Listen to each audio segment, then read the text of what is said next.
Our topic today omutwe gwaffe ogw'olunaku lwaleero is self-care and well-being.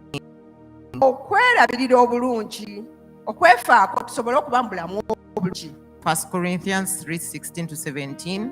Tugenda kufuna essomo lyaffe mu Bakolinto ekisooka olunyiriri olwokusatu olunyiriri olw'ekkumi n'omukaaga.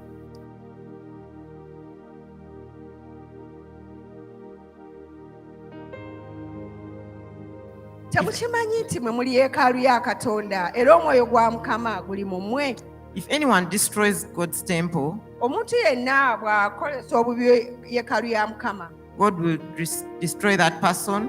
Mukama ajja kusaanyaawo omuntu For oyo. God's temple is sacred, Kubanga yeekaalu ya Mukama ntukuvu and you together are that temple. era ne yeekaalu endala zonna. It is sometimes hard to gauge, but God has chosen to make us His temple. Kizibu nnyo olumu okumanya, naye Katonda atulonze tubeere yeekaalu ye. When we come to faith in Christ, He gives us His Holy Spirit and He lives inside us. Bwe tujja mu kukkiriza owa Kristo atuwa omwoyo mutukuvu okubeera mu ffe. It is not only this truth, but also God has created us and given us our bodies that we should take care of it and honor it. Gano si mazima gokka naye Mukama atuwadde obulamu buno, omwoyo gwe n'obulamu tulabirire omubiri gwaffe era tugufeeko nnyo. We should therefore not do anything that is damaging to our body, which is part of our self-care. Tetulina kukola kintu kyonna kireeta buvune kyonoonesa mubiri gwaffe, kubanga ekyo nakyo kitundu kya kwefaako tusobole okuba obulungi. So what is self-care? Okwefaako okusobola okuba obulungi kye ki? I can define it in various ways. Nsobola okukinnyonnyola mu ngeri nnyingi ddala. It has been defined as a process of establishing behaviors to ensure holistic well-being of ourselves to promote good health. It is taking care of one's own personal well-being, physically, nutritionally, emotionally, mentally, spiritually. Mark Wow. 1:35 says, very early in the morning, while it was still dark, Jesus got up, left the house, and went off to a solitary place where he prayed. Though Jesus spent a lot of time with people, he was often with his disciples. Wadde Yesu yafunkana abantu bangi nnyo, yafunanga obudde n'abeera n'abayigirizwa be, Teaching in the temple, ng'asomesa mu yeekaalu, healing, ng'awonya, interacting with various people. era ng'ayogera ng'era akwataganya n'abantu ab'enjawulo. But Jesus made time to spend time with his Father. Naye Yesu yafunanga obudde bwe yabeeranga ne kitaawe That is in prayer. mu kusaba. It was in his time with the Father Ekyo mu kiseera kye ne kitaawe where he found his source of strength omwo mwe yajjanga mwe mwalinga ensibuko y'amaanyi ge and refreshment. n'okuzibwa obujja. In the same way, Mu ngeri y'emu, our interacting with our relationship with God enkolagana yaffe ne Katonda is the foundation of our soul care. gwe musingi ogw'okulabirira emmeme zaffe obulungi. If God prioritized time in prayer, Bw'abanga Mukama ateeka nnyo essiira ku biseera eby'okusaba, how much more should we as human beings? ate ffe abaana b'abantu obuntu twandikitaddeko nnyo kitya amaanyi.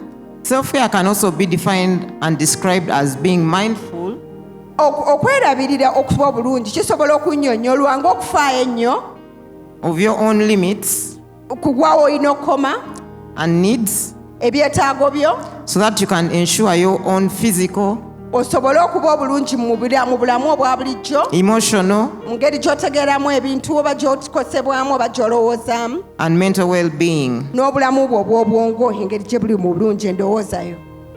Meaningful self-care includes making mindful changes Okwerowoozaako nga weerabiridde mu bulamu bwo kitegeeza okwefaako, okufa ku bulamu bwo kusobola okubamu enkyukakyuka in our patterns, mu ngeri gye tukolamu ebintu eya bulijjo, both thoughts ebirowoozo byaffe and behaviors ne gye tweyisaamu.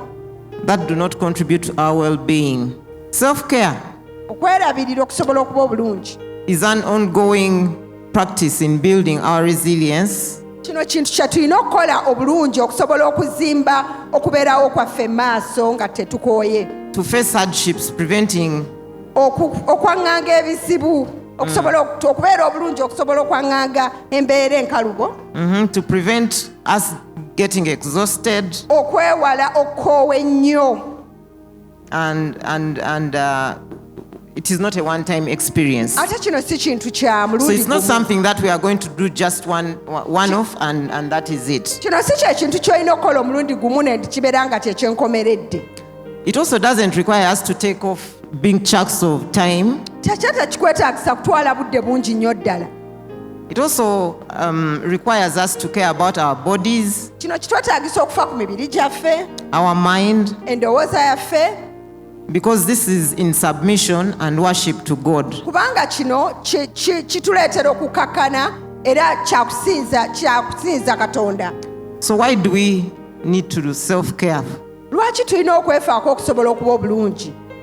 This is to enable us to perform, Kino kijja kutuyamba okubaako ne bye tukola, thrive, okuyitimuka, enjoy, okunyumirwa obulamu, and achieve life, era n'okufuna obulamu obulungi, and maintain resilience era ne tubeera nga obulamu tububaddemu obulungi ng'era tujja bubeeramu ne mu maaso in the face of challenges. mu biro eby'obuzibu.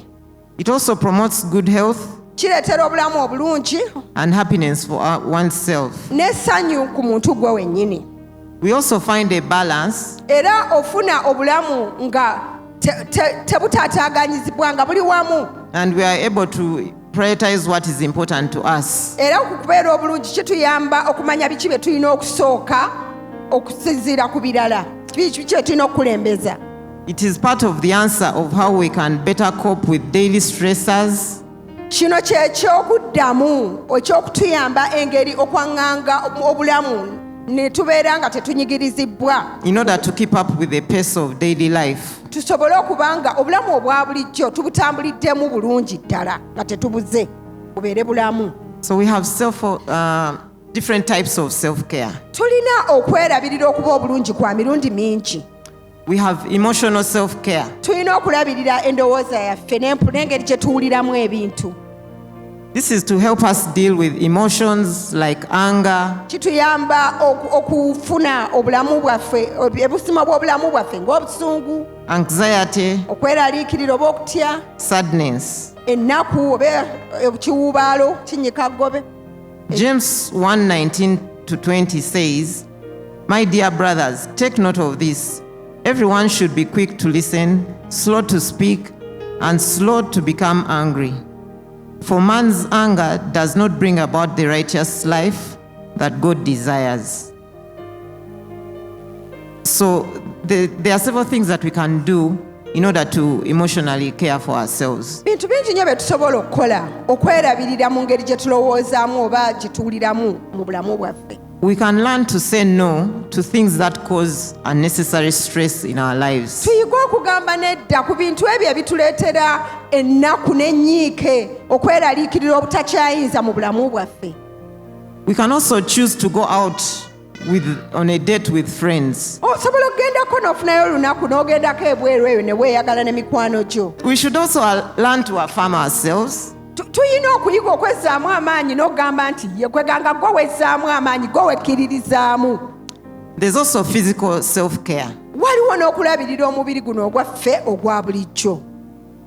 If I may ask here, Bwe mbuuzaako wano, how many people sleep more than 4 hours at night?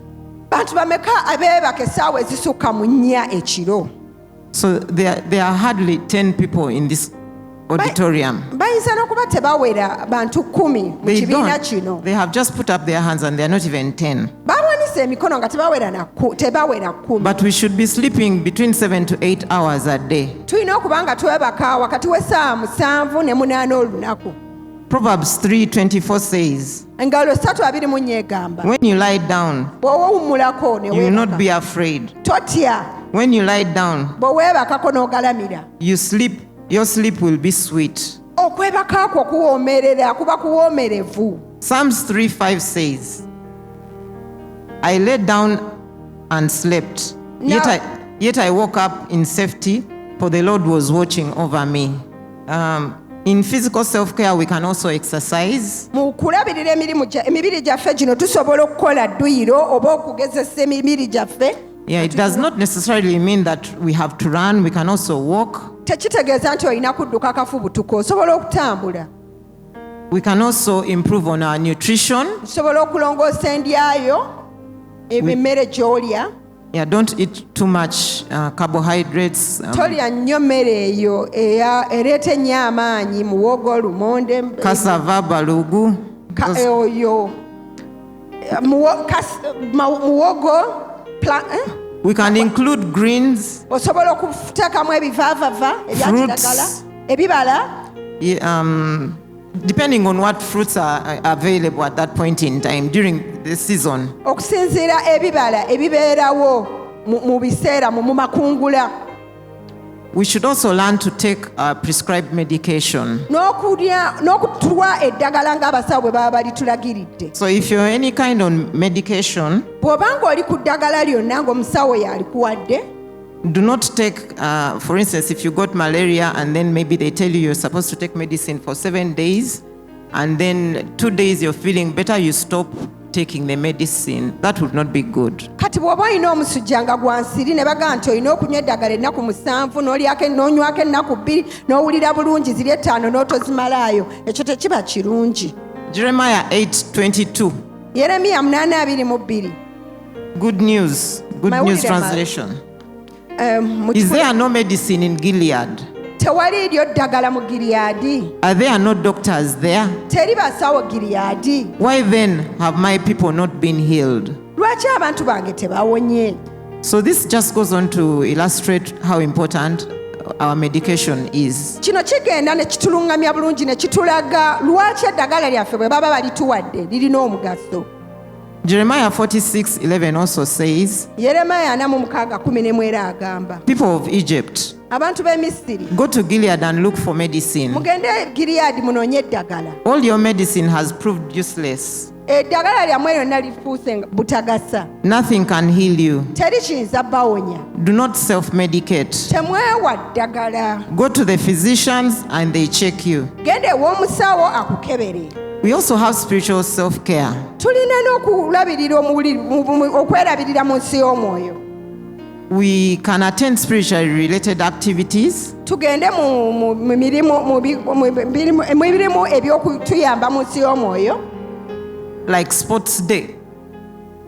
A church sports day. For instance, if church held a sports day. Kati ng'ekkanisa eriyo olunaku lwa mizannyo gya kudduka, kubuuka, kubaka, ku mupiira. Meditating on the word of God is another way. Okufumiitiriza ku kigambo kya Katonda ng'eri ndala etuyamba mu kuba obulungi. Psalms 1:2 and Joshua 1:8.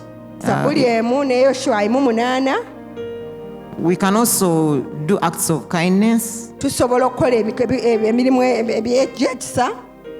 We can also keep gratitude journals. Tusobola n'okuba nga tulina obutabo bwe tutaddewo mwe tuwandiika ebintu byaffe ebyokusiima ebiraga nti tusiimye. 1 Thessalonians 5:18 says, in all things give thanks. Mu byonna mwebaze Katonda. We can also try out new experiences like personal retreats. Tusobola okukolayo ebintu ebipya ng'okweyawulako ffekka mu kusaba. RO always urges us here to participate.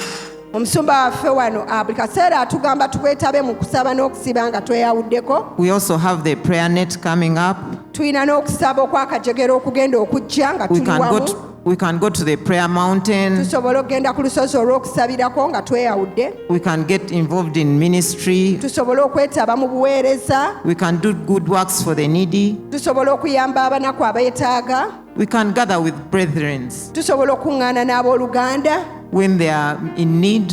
Bwe baba beetaaga. Maybe they have lost someone. Maybe they are celebrating bwe baba bafiiriddwa oba their balina children, ekintu ekyesanyu marriages. nga bajaganya okufumbirwa kw'abaana baabwe oba bamaze omusomo. In all those ways we can care for ourselves spiritually. Ebyo byonna bituyamba okwefaako mu nsi y'omwoyo.